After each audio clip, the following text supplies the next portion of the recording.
Past Life Part 2. It was almost 3 months from my first session of past life regression. I was engaged in my daily schedule.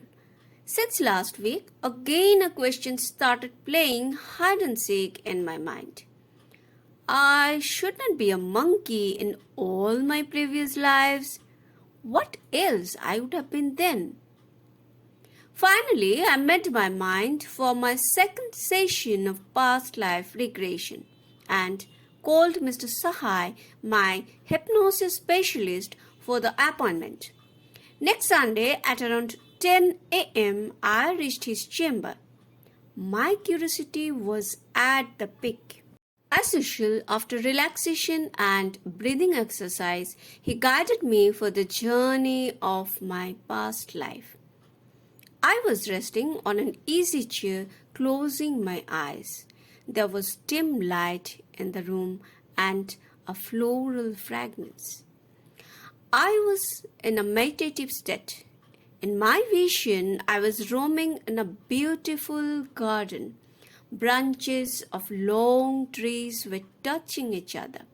Small plants were nodding their heads happily. I could feel a nice breeze. Walking ahead, I found a wooden door. Pushing the door, I could see a staircase going down.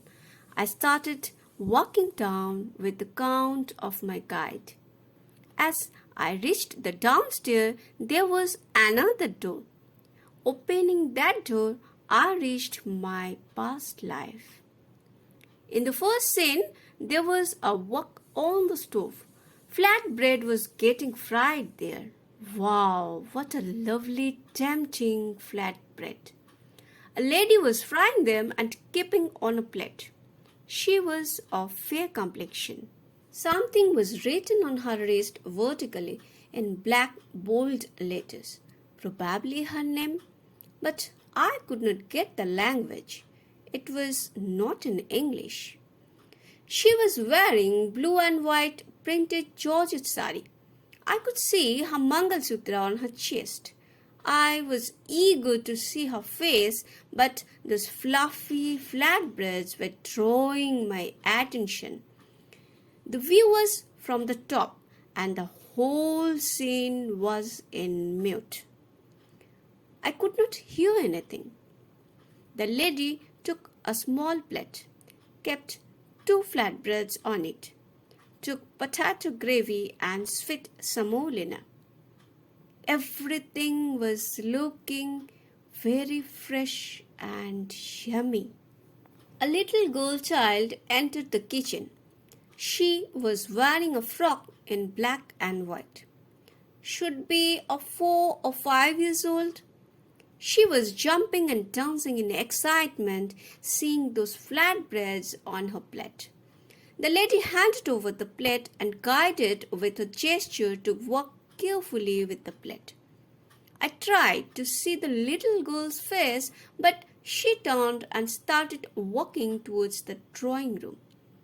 While walking, she dipped her little finger on the fluffy flatbread and immediately put it back within her mouth, feeling the heat. I was enjoying her movements and activities. Her walk, her expression, her feel made me sense that it was me. One gentleman was sitting on a wooden sofa at the end of the drawing room.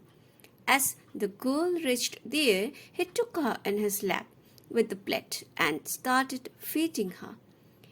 It should be her dad, I guessed. Since the view was from a far distance, I could not recognize anyone. My guide forwarded the scene at this point. I found the little girl jumping and playing in a dark room, probably theater hall. A lot of chairs in rows and people were sitting there. Suddenly they stood up and started leaving the room. The little girl got scared and kept searching for her parents. I felt from her gesture that she was screaming and crying. The scene was a bit hazy, might be for the darkness, and totally in mute. Seeing me restless, my guide forwarded the scene further. In the next scene, the little girl was standing on mud and bare feet. There was chilled breeze and rain. I could see a river at little fur with high tides. She was shivering in cold. Her doll was lying down on mud.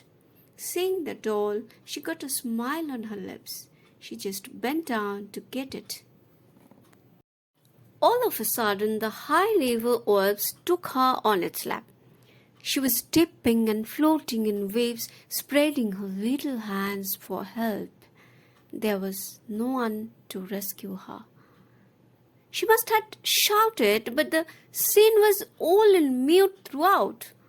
I'm sure that she would have remembered her mom then. While her little body was drowning down in dark blue layers of river, a passport-sized photo drifted in the inset of my vision. It was my mom of my present life at a younger age. When my guide brought me back, I found drops of tears rolling down on my cheeks. I lost my mom in that life at childhood, and I got her back in this present life. Oh God, thank you. The story is written, presented, and read by Srimati Mohuade. All characters and ambience of the story is author's imagination. If it resembles with your experience, it's just a coincidence. If you like the story, please like, share, and subscribe the channel to motivate the author to write more such stories. Thanks for watching.